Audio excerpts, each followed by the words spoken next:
mental strain, since by tonight I shall be no more.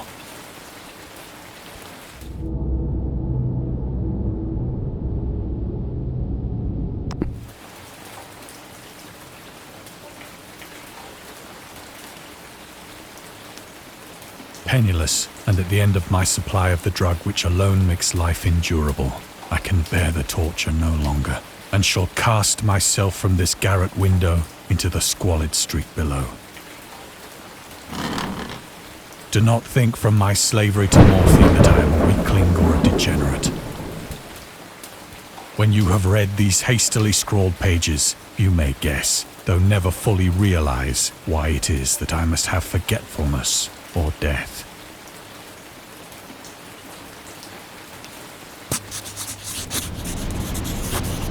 It was in one of the most open and least frequented parts of the broad Pacific that the packet of which I was supercargo fell a victim to the German sea raider.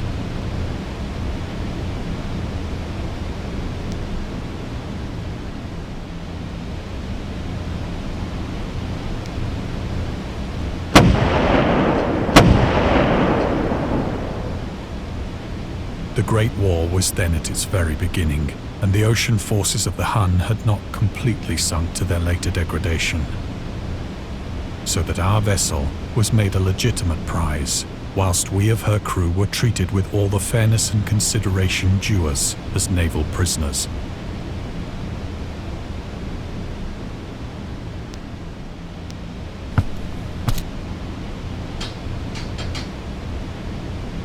So liberal, indeed, was the discipline of our captors, that 5 days after we were taken, I managed to escape alone in a small boat with water and provisions for a good length of time.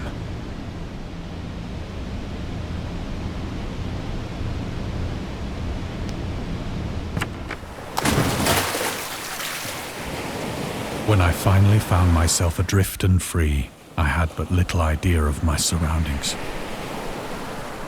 Never a competent navigator, I could only guess vaguely by the sun and stars that I was somewhat south of the equator. Of the longitude, I knew nothing, and no island or coastline was in sight.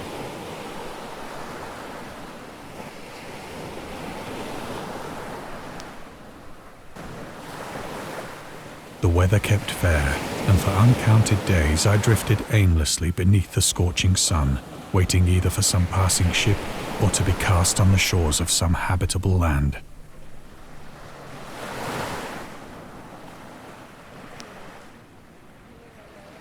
But neither ship nor land appeared, and I began to despair in my solitude upon the heaving vastness of unbroken blue. The change happened whilst I slept. Its details I shall never know, for my slumber, though troubled and dream-infested, was continuous.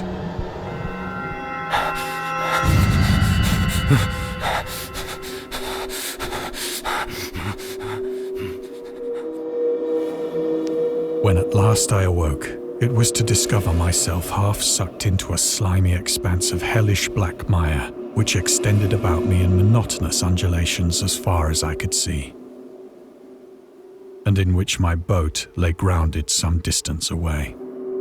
Though one might well imagine that my first sensation would be of wonder at so prodigious and unexpected a transformation of scenery, I was in reality more horrified than astonished. For there was in the air, and in the rotting soil, a sinister quality which chilled me to the very core. The region was putrid with the carcasses of decaying fish, and of other, less describable things which I saw protruding from the nasty mud of the unending plain. Perhaps I should not hope to convey in mere words the unutterable hideousness that can dwell in absolute silence and barren immensity. There was nothing within hearing, and nothing in sight save a vast reach of black slime. Yet the very completeness of the stillness and the homogeneity of the landscape oppressed me with a nauseating fear. The sun was blazing down from a sky which seemed to me almost black in its cloudless cruelty, as though reflecting the inky marsh beneath my feet.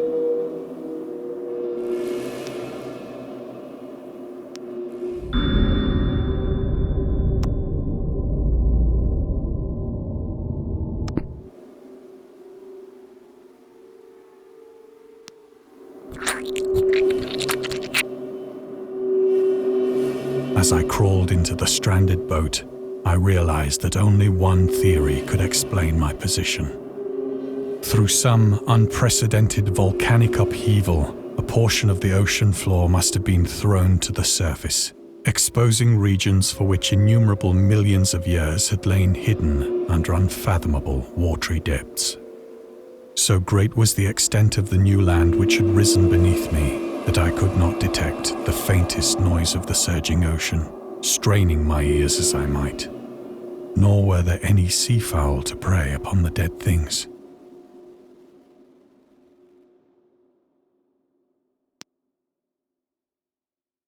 For several hours I sat thinking or brooding in the boat, which lay upon its side and afforded a slight shade as the sun moved across the heavens. As the day progressed, the ground lost some of its stickiness and seemed likely to dry sufficiently for traveling purposes in a short time. That night I slept but little, and the next day I made for myself a pack containing food and water, preparatory to an overland journey in search of the vanished sea and possible rescue.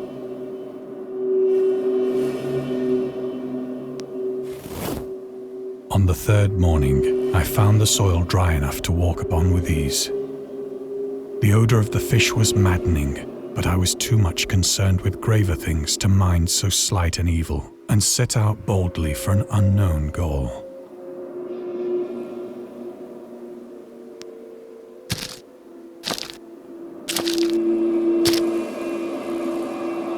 All day I forged steadily westward, guided by a faraway hummock which rose higher than any other elevation on the rolling desert.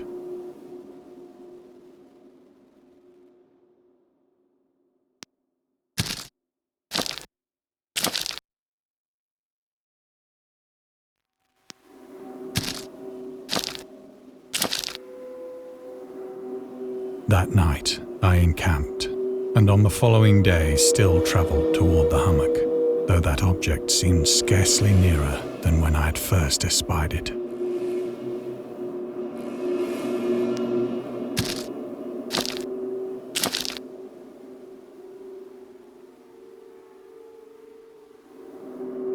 By the fourth evening, I attained the base of the mound, which turned out to be much higher than it had appeared from a distance.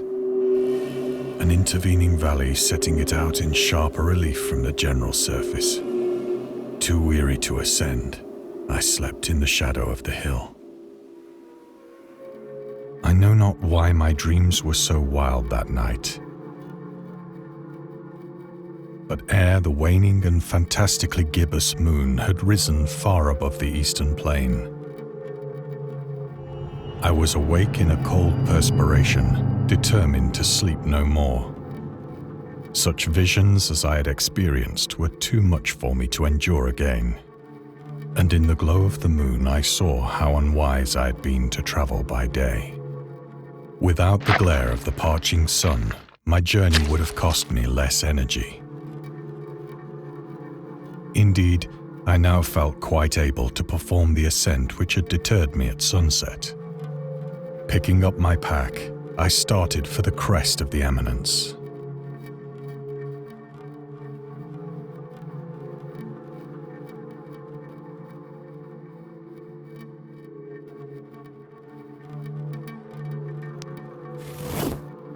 I have said that the unbroken monotony of the rolling plain was a source of vague horror to me.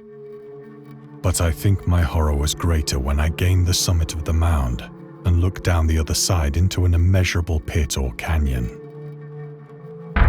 whose black recesses the moon had not yet soared high enough to illumine. I felt myself on the edge of the world, peering over the rim into a fathomless chaos of eternal night. Through my terror ran curious reminiscences of Paradise Lost, and of Satan's hideous climb through the unfashioned realms of darkness. As the moon climbed higher in the sky, I began to see that the slopes of the valley were not quite so perpendicular as I had imagined. Ledges and outcroppings of rock afforded fairly easy footholds for a descent, whilst after a drop of only a few hundred feet, the declivity became very gradual.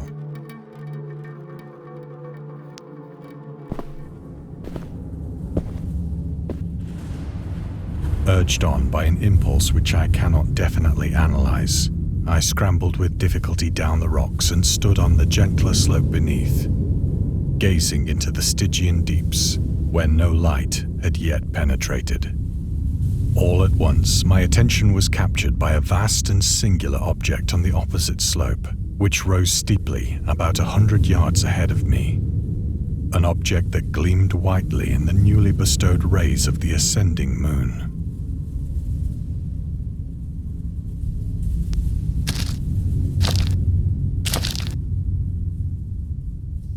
That it was merely a gigantic piece of stone, I soon assured myself. But I was conscious of a distinct impression that its contour and position were not altogether the work of nature.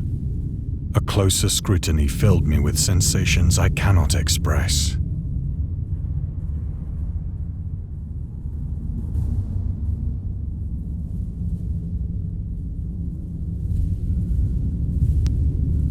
For despite its enormous magnitude and its position in an abyss which had yawned at the bottom of the sea since the world was young, I perceived beyond a doubt that the strange object was a well-shaped monolith, whose massive bulk had known the workmanship and perhaps the worship of living and thinking creatures.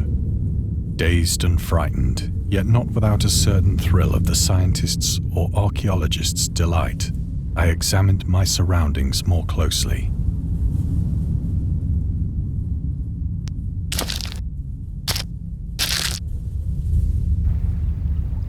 The moon, now near the zenith, shone weirdly and vividly above the towering steeps that hemmed in the chasm, and revealed the fact that a far-flung body of water flowed at the bottom, winding out of sight in both directions and almost lapping my feet as I stood on the slope.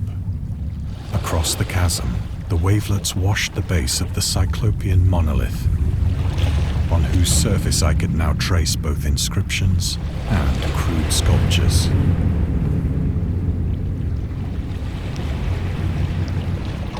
The writing was in a system of hieroglyphics unknown to me and unlike anything I'd ever seen in books, consisting for the most part of conventionalized aquatic symbols such as fishes, eels, octopi, crustaceans, mollusks, whales, and the like.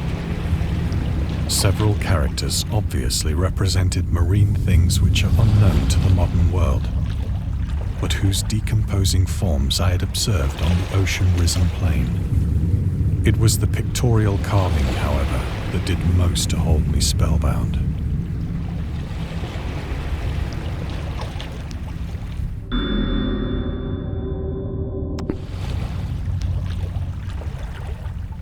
Plainly visible across the intervening water on account of their enormous size were an array of bas-reliefs whose subjects would have excited the envy of a Doré. I think that these things were supposed to depict men, at least a certain sort of men, though the creatures were shown disporting like fishes in the waters of some marine grotto, or paying homage at some monolithic shrine which appeared to be under the waves as well. Of their faces and forms I dare not speak in detail, for the mere remembrance makes me grow faint. Grotesque beyond the imagination of a Poe or a Bulwer. They were damnably human in general outline, despite webbed hands and feet, shockingly wide and flabby lips, glassy, bulging eyes, and other features less pleasant to recall. Curiously enough, they seem to have been chiseled badly out of proportion with their scenic background. For one of the creatures was shown in the act of killing a whale, represented as but little larger than himself. I remarked, as I say, their grotesqueness and strange size, but in a moment decided that they were merely the imaginary gods of some primitive fishing or seafaring tribe. Some tribe whose last descendant had perished eras before the first ancestor of the Piltdown or Neanderthal man was born.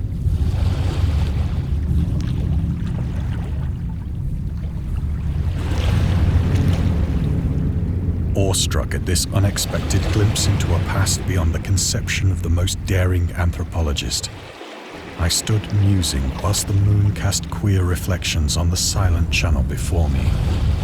Then, suddenly, I saw it. With only a slight churning to mark its rise to the surface, the thing slid into view above the dark waters. Polyphemus-like and loathsome, it darted like a stupendous monster of nightmares to the monolith, about which it flung its gigantic scaly arms, the while it bowed its hideous head and gave vent to certain measured sounds.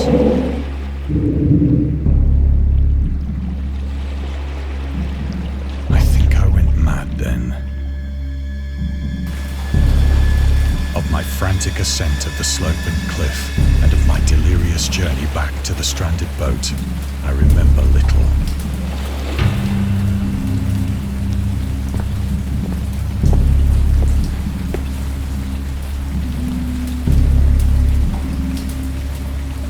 I believe I sang a great deal and laughed oddly when I was unable to sing.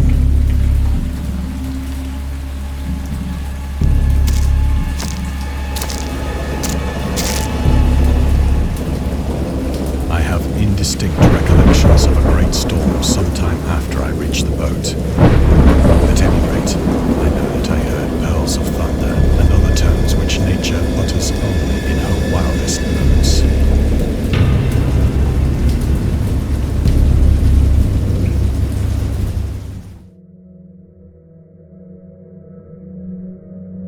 When I came out of the shadows, I was in a San Francisco hospital, brought thither by the captain of the American ship which had picked up my boat in mid-ocean. In my delirium, I had said much, but found that my words had been given scant attention.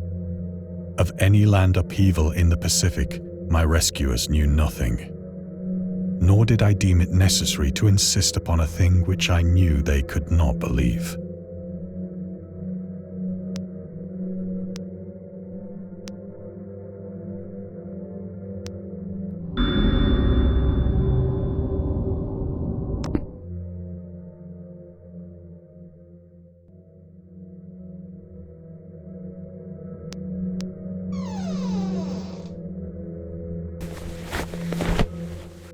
Once I sought out a celebrated ethnologist and amused him with peculiar questions regarding the ancient Philistine legend of Dagon, the fish god.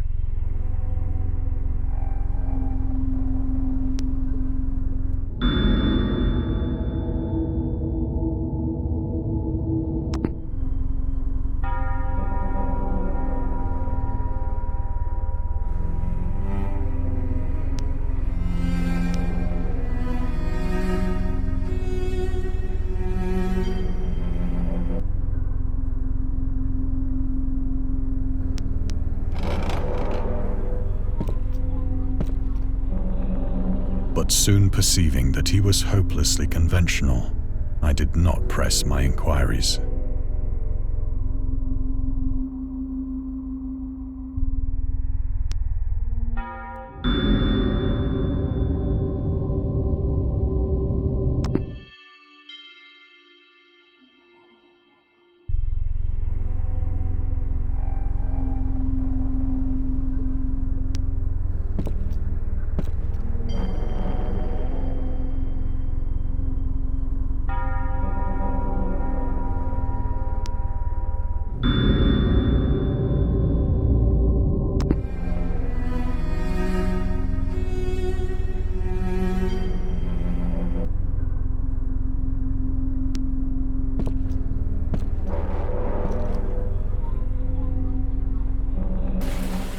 It is at night, especially when the moon is gibbous and waning, that I see the thing.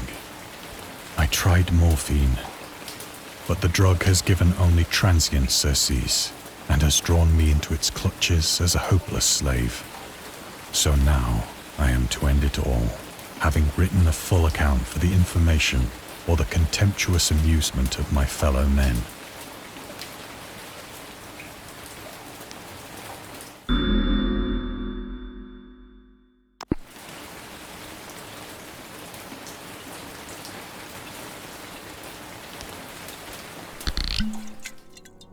Often, I ask myself if it could not all have been a pure phantasm. A mere freak of fever as I lay sun-stricken and raving in the open boat after my escape from the German man-of-war. This I ask myself, but ever does there come before me a hideously vivid vision in reply. I cannot think of the deep sea without shuddering at the nameless things that may at this very moment be crawling and floundering on its slimy bed, worshipping their ancient stone idols and carving their own detestable likenesses on submarine obelisks of water-soaked granite. I dream of a day when they may rise above the billows to drag down into their reeking talons the remnants of puny, war-exhausted mankind. Of a day when the land shall sink and the dark ocean shall ascend amidst universal pandemonium.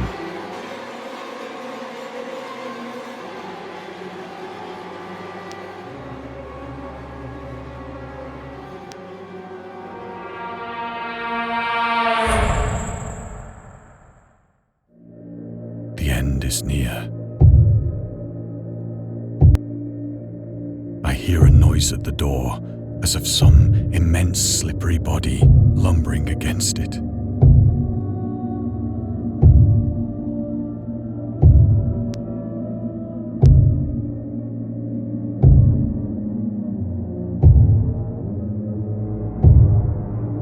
It shall not find me.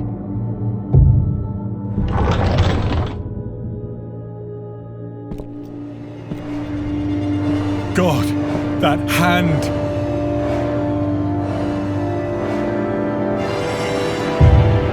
The window! The window!